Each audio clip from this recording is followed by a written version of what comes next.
नमस्कार मित्रांनो, SOC classes टेकमध्ये आपलं स्वागत आहे। इयत्ता 7वी सामान्य विज्ञान प्रकरण 5व अन्न पदार्थाची सुरक्षा हे प्रकरण आपल्याला इथं बघायचं आहे। हे प्रकरण एकूण 2 भागामध्ये आपण पूर्ण करणार आहे। तर याच्यामध्ये थोडे आठवा हे आपण आता अगोदर बघूया, त्यानंतर आपण या प्रकरणाला सुरुवात करूया।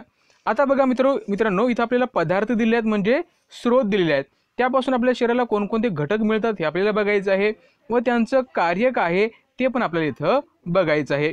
तर बघा मित्रांनो, ज्वारी, गहू, बाजरी, तांदूळ इत्यादी पदार्थ।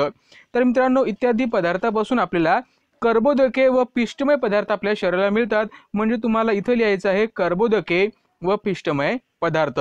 व कर्बोदके व पिष्टमय पदार्थाची गरज काय असते, यांचं कार्य काय आहे, तर यांचं कार्य आहे शरीराला ऊर्जा पुरवण्याचं, म्हणजे शरीराला ऊर्जा पुरवणं, शरीराला शक्ती पुरवणं हे काम असते कर्बोदकाचं किंवा पिष्टमय पदार्थाचं। त्यानंतर बघा दुसरं, कडधान्य व सर्व डाळी।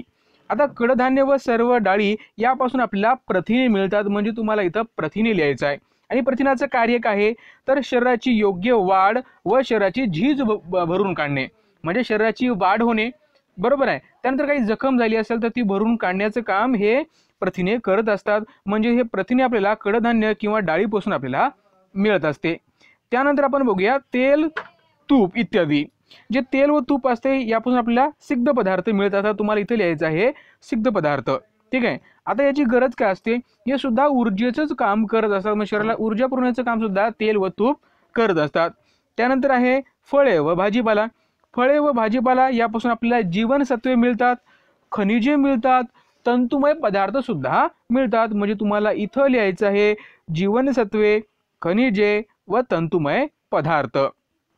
आता याचं कार्य काय आहे, जीवनसत्वाचं कार्य काय आहे किंवा तंतुमय पदार्थाचं कार्य काय आहे किंवा खनिजाचं कार्य काय आहे, तर याचं कार्य असं असते की रोगप्रतिकार शक्ती वाढते आपली, ठीक आहे। शरीराची इतर जीवनावश्यक क्रिया पार पडतात, ठीक आहे।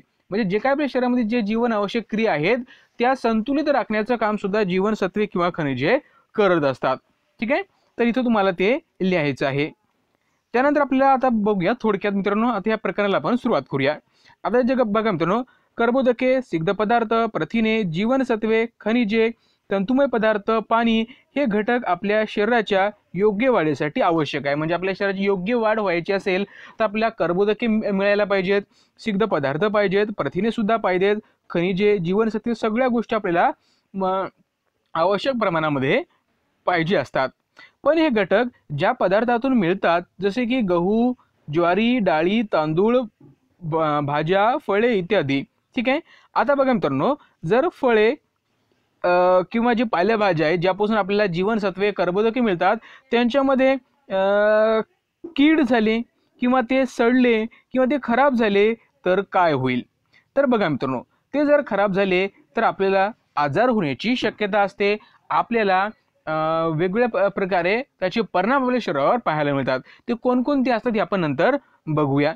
पण इथं बघा चित्रामध्ये आपल्याला काय काय दिसते, अन्न बिघाड, त्याला आपण फूड स्पॉइलेज असं म्हणतो, अन्न बिघाड। आता अन्न बिघाड कशामुळे होते, तर बघा मित्रांनो, इथं धान्याचं पोतं इथं फाटलेलं आहे, त्यामधून धान्य बाहेर पडलं, त्या धान्याला उंदीर खात आहे, म्हणजे धान्याची नासाडी इथं होत आहे। त्यानंतर आजीबाई इथं काहीतरी विकत आहे आणि आजीबाईच्या बाजूला खूप घाण पसरलेली आहे आणि घाणीमुळे जे काय आजीबाई विकत आहे त्याच्यावर सुद्धा घाण बसत आहे। ते जर खाण्यामध्ये गेलं तर आपल्याला विविध रोग होण्याची शक्यता असते। इथं बघा मित्रांनो, खूप इथं तुम्हाला माशा दिसतात, अन्नपदार्थ उघडे आहेत, याच्यामुळे सुद्धा अन्नामध्ये बिघाड होण्याची शक्यता असते। इथं बघा मित्रांनो, धान्य इथं पोते ठेवलेले आहेत, बाजूला खूप घाण आहे, त्याच्यामुळे धान्य खराब होण्याची शक्यता असते। आता बघा मित्रांनो, धान्य खराब होणं म्हणजे काय, त्याच्यामध्ये बिघाड होणं। आता अन्न बिघाडास कारणीभूत घटक कोणकोणते आहे, जे आपण अन्न घटक बघतो, ठीक आहे, किंवा जे अन्न असते त्याच्यामध्ये बिघाड होण्यासाठी कोणकोणते घटक कारणीभूत आहेत ते आपण बघूया। तर बघा मित्रांनो, काही फळांच्या साली काळपट पडतात। आता काळपट पडण्याचं कारण काय, ते फळ असते ते पडलेलं असते, त्याच्यावर मार लागलेला असतो, त्याच्यामुळे त्याची जी साल असते ती काळी पडलेली असते। काही पदार्थांना कडवट किंवा नकोसा वाटणारा घाणेरडा वास येतो, हे पदार्थ खाण्यास अयोग्य असतात। बघा, जर तुम्ही शेंगदाणे जर जास्त दिवस ठेवले तर त्याला घाणेरडा कुमट वास येतो, त्याच्यामुळे जर आपण ते खाल्ले तर आपल्याला उलटी होण्याची शक्यता असते। काही वेळा निसर्गात मिळणारे पदार्थ मानवी प्रक्रियेमुळे बिघडतात. जसं की फळ आहे, फळ तर हे निसर्गातून आपल्याला मिळते. फळ हे खाणं चांगलं आहे जर ते झाडाला असेल तर, पण आपण झाडाचं तोडलं, त्याला खूप दिवस ठेवलं, त्याला मार बसला तर ते खराब होते, काळं पडते, जास्त दिवस ठेवलं तर ते सडते आणि ते पदार्थ जर आपण खाल्ले तर मात्र आपल्याला आजार होण्याची शक्यता असते. उदाहरणार्थ बघा मित्रांनो, जास्त शिजवणे अन्नपदार्थ खराब होतात. ओलसर जागी ठेवणे त्याने सुद्धा जे अन्नपदार्थ खराब होतात, म्हणजे फळं असो किंवा कुठलं धान्य असो. अयोग्य साठवणूक यामुळे पदार्थाचा दर्जा बिघडतो. अयोग्य साठवणूक आपण बघितलं इथं, बघा मित्रांनो, इथं अयोग्य साठवणूक आहे, त्याच्यामुळे इथं या अन्नाचा दर्जा बिघडलेला आपल्याला पाहायला मिळतो. एका ठिकाणाहून दुसऱ्या ठिकाणी वाहतूक करताना ते खराब होतात. याविषयी अधिक उदाहरणे तुम्हाला देता येतील का? तर बघा मित्रांनो, तसंच आहे, घरामध्ये सुद्धा आपण बऱ्याच वेळा सामान आणतो. सामान जर जास्त दिवस राहिलं तर ते सुद्धा खराब होते, त्यापासून सुद्धा खराब घाणेरडा वास येतो. म्हणजे आपण काय करायला पाहिजे, तर योग्य साठवणूक सुद्धा करायला पाहिजे आणि योग्य प्रकारे त्याचा वापर सुद्धा आपण करायला पाहिजे. योग्य तेवढं त्याला आपण शिजवायला पाहिजे. तर ह्या सर्व गोष्टी आपल्याला जीवनामध्ये आपण त्याचा वापर आपण करायला पाहिजे किंवा त्या गोष्टी आपण करायला पाहिजेत. कारण जेणेकरून आपलं जे अन्नामध्ये होणारी बिघाड आहे, जे काय अन्न वाया जाते, त्याला आपण वाचवू शकू. आता बघा मित्रांनो, आपण जे वनस्पतीजन्य व प्राणीजन्य पदार्थ खातो ते चांगले व उत्तम दर्जाचे असणे आवश्यक आहे. म्हणजे जे अन्नपदार्थ, आता जे अन्नपदार्थ असतात हे आपल्या दोन आपण काय म्हणूया त्याला, दोन घटनेकडून आपल्याला मिळतात. दोन घटना म्हणा किंवा दोन वस्तू म्हणा. कोणकोणते आहेत? एक आहे प्राणीजन्य, दुसरं आहे वनस्पतीजन्य. प्राणीजन्य व वनस्पतीजन्य म्हणजे जे अन्नपदार्थ असतात ते आपल्याला प्राण्यापासून मिळतात. उदाहरणार्थ अंड असेल, दूध असेल, त्यांचं मांस असेल, ते प्राण्यापासून मिळतात. वनस्पतीजन्य म्हणजे काय? गहू, तांदूळ, डाळ, हे सर्व अन्नपदार्थ हे वनस्पतीजन्य आहेत. ठीक आहे. मग हे खाताना याची स्थिती चांगली असणं, यांचा दर्जा चांगला असणं हे तेवढंच महत्त्वाचं आहे. अन्यथा आपणास रोगास बळी पडू किंवा आपली प्रकृती बिघडेल. अन्नपदार्थाचा रंग, वास, पोत, दर्जा, चव यामध्ये बदल होणे व त्यातील पोषक द्रव्याचा नाश होणे म्हणजे अन्न बिघाड होय. आता अन्न बिघाड म्हणजे काय? तुम्हाला असा प्रश्न येऊ शकतो, अन्न भेसळ म्हणजे काय किंवा अन्न बिघाड म्हणजे काय? पण आपण इथं अन्न बिघाड बघूया. अन्न बिघाड म्हणजे काय? हे अन्नपदार्थाचा रंग, वास, पोत व दर्जा, चव यामध्ये बदल होणे, त्यातील पोषक द्रव्याचा नाश होणे म्हणजे अन्न बिघाड होय. म्हणजे काय आहे? अन्न बिघाड आहे. तर ह्या गोष्टी तुम्हाला इथे ध्यानात ठेवायच्या आहेत. त्यानंतर बघा मित्रांनो, सुट्टीच्या दिवशी बाहेर गेल्यावर आपण आपल्या परिवारासोबत, मित्रमैत्रिणीसोबत पाणीपुरी, वडापाव, पिझ्झा, बर्गर, शेवपुरी, पावभाजी असे तोंडाला पाणी आणणारे पदार्थ आवडीने खातो. पण हे पदार्थ कोठे बनवले जातात, कोणत्या ठिकाणी विक्रीस ठेवले असतात, आपणास हे पदार्थ देणाऱ्या व्यक्तीचे हात स्वच्छ आहे का, याविषयी कोणते पाणी वापरले होते, सर्वांना आपण विचार करतो का? या सगळ्यांचा आपण विचार करतो का? की आपण समजा बाहेर गेलो कुठेतरी खाण्यासाठी, तर त्या व्यक्तीचा हात कसा आहे, त्यांनी वापरलेलं पाणी कसं आहे, त्यांची भांडी कशी आहेत, यांचा आपण कधीही वापर करत नाही. वापर नाही तर आपण याचा कधीही विचार करत नाही. का करत नाही?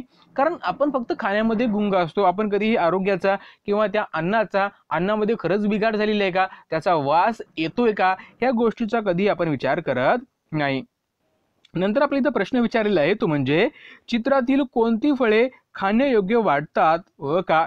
आता चित्रामध्ये बघा मित्रांनो, तुम्हाला इथं दिसेल, तर चित्रामध्ये बघा मित्रांनो जवळपास तुम्हाला सर्वच पदार्थ खाण्याजोगे वाटतात. याच्यामध्ये बघा मित्रांनो, इथं तुम्हाला हे आंबा आहे. हा आंबा आहे, खूप दिसायला छान आहे, खराब झालेला नाही, तुम्ही याला खाऊ शकता.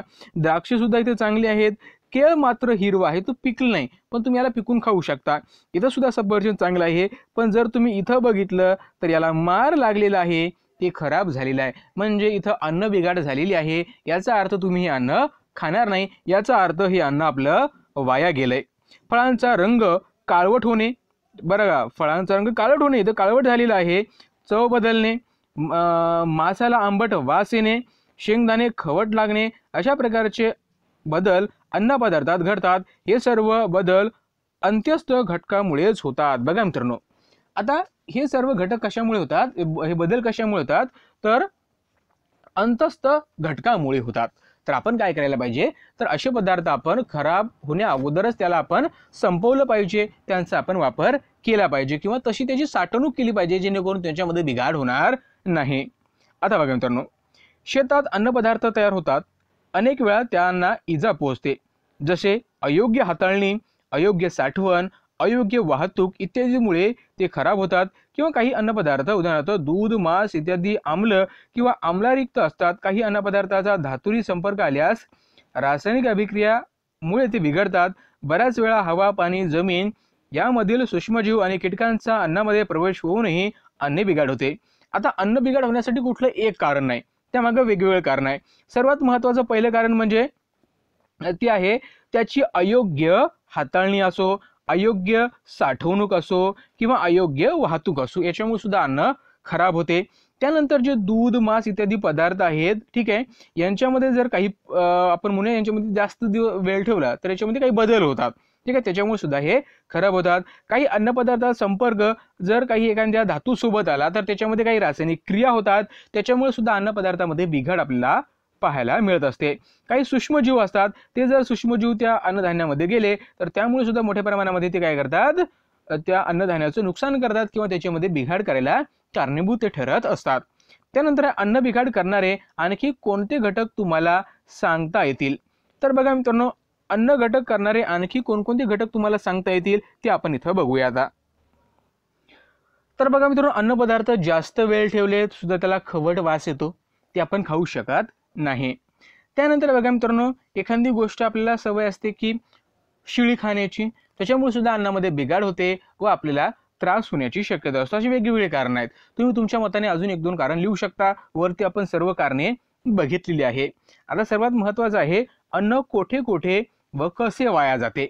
बघा मित्रांनो, आता जे लग्न समारंभ असतात, कार्यक्रम असतात, अशा ठिकाणी आपण लोकांना जेवणासाठी निमंत्रण देत असतो.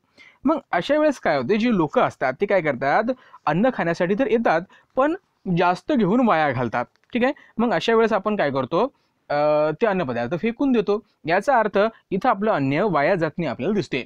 पण आपण काय करायला पाहिजे बघा, लग्न समारंभ असतात, महाप्रसाद असतो, वाढदिवस असतो, अशा वेगवेगळ्या प्रसंगी मोठ्या प्रमाणामध्ये अन्न वाया जाते, ठीक आहे. आता इथं महत्त्वाची सगळ्यांची जबाबदारी आहे.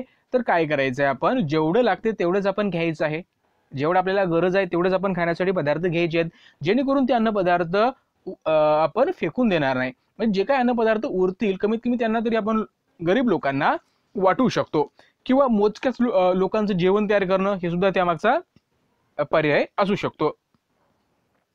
त्यानंतर बघा मित्रांनो, विज्ञान व तंत्रज्ञानाच्या मदतीने आपण आपल्या देशाने विविध प्रकारचे अन्नधान्य, फळे, भाज्या, मत्स्य उत्पादन तसेच दूध व दुग्धजन्य पदार्थाच्या उत्पादनात प्रचंड आघाडी घेतली आहे. बघा मित्रांनो, विज्ञान व तंत्रज्ञानाच्या मदतीनं म्हणजे बघा मित्रांनो, जर आपण अगोदर जर बघितलं म्हणजे 1980च्या अगोदर त्यावेळेस हरित क्रांती झाली नव्हती, त्यावेळेस लोकांना गहू किंवा डाळी खायला मिळत नव्हत्या, ठीक आहे. त्यानंतर हरित क्रांती झाली, त्यानंतर जे धान्य आहेत, जे काही फळे आहेत, भाज्या आहेत, यांचं मोठ्या प्रमाणामध्ये उत्पादन होऊ लागलं. त्याच्यामुळे भल्या मोठ्या देशाला म्हणजे इतकी मोठी लोकसंख्या आहे आपली 130 करोड, या सगळ्यांना पोटभर अन्न मिळू शकते. कशामुळे, तर या हरित क्रांतीमुळे, ठीक आहे. जरी असे असले तरी पण आपण एक गोष्ट लक्षात ठेवायला पाहिजे की आपल्या भारतामध्ये म्हणा किंवा आपल्या महाराष्ट्रामध्ये म्हणा, कितीतरी असे लोक आहेत ते रोज काय करतात, तर रोज ते अन्नाशिवाय झोपत असतात, म्हणजे उपाशी पोटी झोपतात, कारण त्यांना अन्न मिळत नाही. आणि एकीकडे आपण लग्न समारंभ असतात, एकीकडे आपण वाढदिवस साजरा करतो, त्याच्यामध्ये मोठ्या प्रमाणामध्ये अन्न वाया घालतो. मग तिथं आपली जबाबदारी अशी असते की ते अन्नपदार्थ आपण वाचवायला पाहिजे आणि जे गरीब लोकांना आहेत त्यांना आपण देऊ शकतो. ही आपली एक सामाजिक जबाबदारी आहे.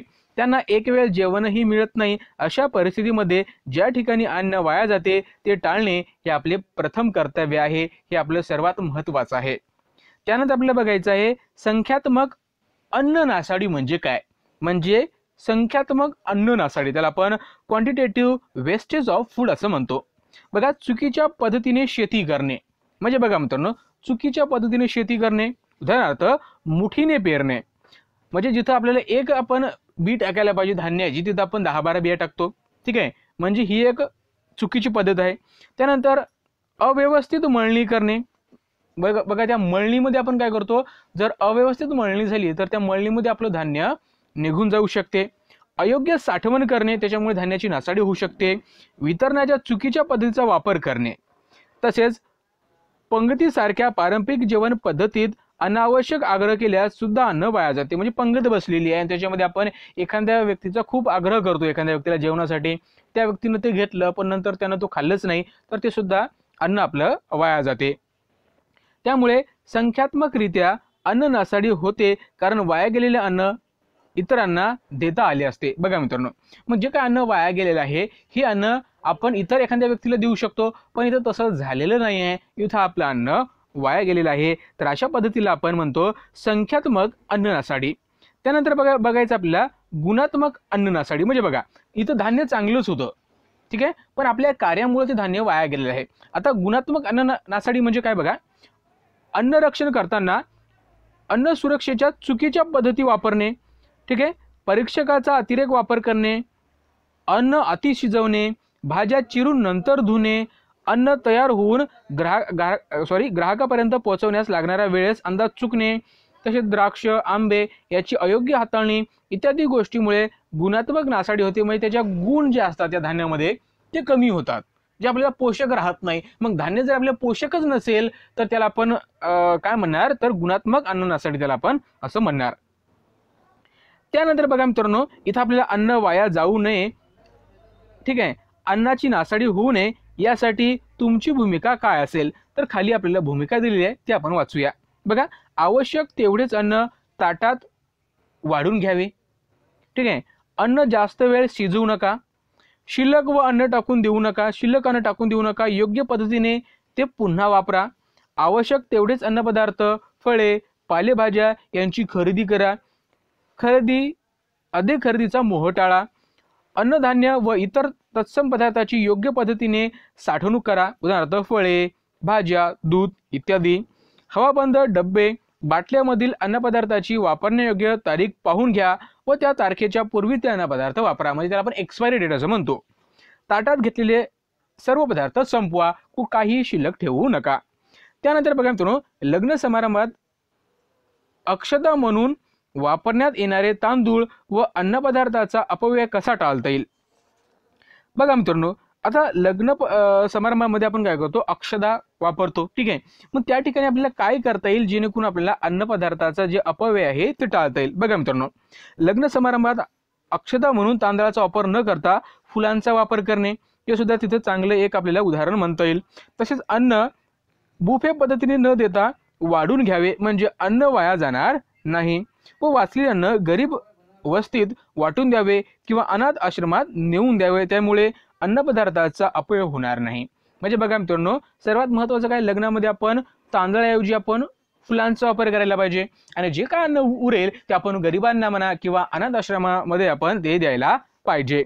नंतर आहे जागतिक अन्न सुरक्षा दिन कधी असतो, तर 16 ऑक्टोबरला अन्न सुरक्षा करणे व अन्न नासाडी टाळणे यासाठी जागतिक अन्न सुरक्षा दिन आहे. म्हणजे अन्न आपण वाचवलं पाहिजे, ठीक आहे, अन्नाची आपण सुरक्षा केली पाहिजे व अन्न नासाडी टाळली पाहिजे आणि सर्व गरीब व्यक्तींना आपल्याला अन्न देता आलं पाहिजे. तर यासाठी हा दिवस इथं आपण असतो. तर मित्रांनो, पुढच्या व्हिडिओमध्ये भाग 2 मध्ये आपल्याला बघायचं आहे अन्न साठवण व सुरक्षा. म्हणजे अन्न साठवण व सुरक्षा कशी करायची, ठीक आहे, फूड स्टोरेज आणि प्रिव्हेंटेशन हे सुद्धा महत्त्वाचं आहे. जर अन्नामधील बिघाड किंवा अन्न नासाडी जर आपल्याला टाळायचं असेल तर आपल्याला अन्न साठवण योग्य प्रकारे करायला पाहिजे, सोबत सुरक्षा सुद्धा तेवढीच महत्त्वाची असते. तर या सगळ्या गोष्टीबद्दल आपण पुढच्या व्हिडिओमध्ये म्हणजे भाग 2 मध्ये आपण बघणार आहे. तुम्ही जर आमच्या चॅनलला सबस्क्राईब केलं नसेल तर सर्वात अगोदर आमच्या चॅनलला सबस्क्राईब करा आणि या व्हिडिओच्या डिस्क्रिप्शनमध्ये सर्व व्हिडिओच्या लिंक दिलेल्या आहेत, ते जाऊन तुम्ही बघू शकता. Thanks for watching.